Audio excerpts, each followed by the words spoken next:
Scientist लोगों को हमेशा पागल ही क्यों बताया जाता है? चलो जानते हैं। दुनिया के अंदर 90% लोग एवरेज माइंड के होते हैं और 5% एक्स्ट्रा ऑर्डिनरी होते हैं और 5% उसके भी ऊपर होते हैं। अब ये जब 10% लोग ऐसी बात करते हैं जो 90% लोगों के समझ में नहीं आती, तो ये लोग उन्हें पागल कहते हैं।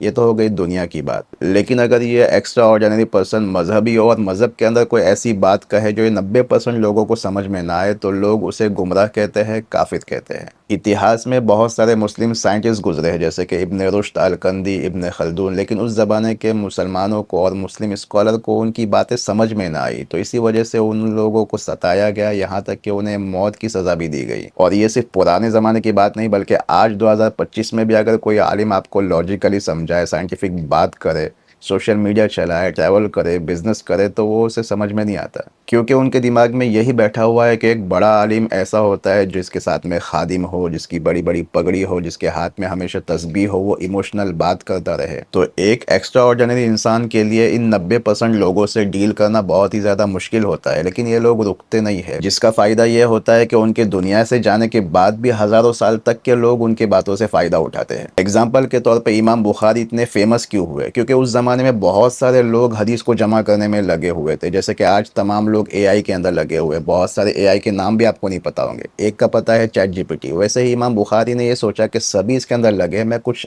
एक्स्ट्रा करता हूँ, यानी कि मैंने फ़िल्टर लगा दिया कि सिर्फ वही हदीस जो बिल्कुल सही हो। और ये काम आज से पहले किसी ने किया नहीं था। इमाम अबू हनीफा फेमस क्यों हुए? उन्होंने देखा कि तमाम लोग हदीस को जमा करने में लगे हैं, तो मसले मसाइल कौन करेगा? तो उन्होंने फ़िक्र के अंदर मेहनत की और मसले मसाइल सब जमा करके ला दिए। व्हाट्सअप इतना फेमस क्यों हुआ? जो लोग व्हाट्सअप से पहले पैदा हुए उन्हें पता है कि उस ज़माने में जितने भी सोशल ऐप थे उसमें ईमेल की ज़रूरत होती थी। बगैर ईमेल के आप लॉगिन नहीं कर सकते थे, और उस ज़माने में सबके पास ईमेल नहीं हुआ करते थे, हाँ नंबर हुआ करते थे। तो व्हाट्सअप ने ये तरीका लाया कि नंबर से आप रजिस्टर कर सकते हो। तो क्या वजह है कि इन एक्स्ट्रा ऑर्डिनरी लोगों को नौकरी से निकाला जाता है, मारा जाता है, कत्ल किया जाता है, उसके बावजूद ये लोग अपने मकसद से पीछे नहीं हटते? क्योंकि इन्हें पता है कि 90% लोग तो समझेंगे नहीं, और जब तक ये समझेंगे कई 100 साल निकल जाएंगे, तो ये आगे का प्लान करके अपने काम को जारी रखते हैं।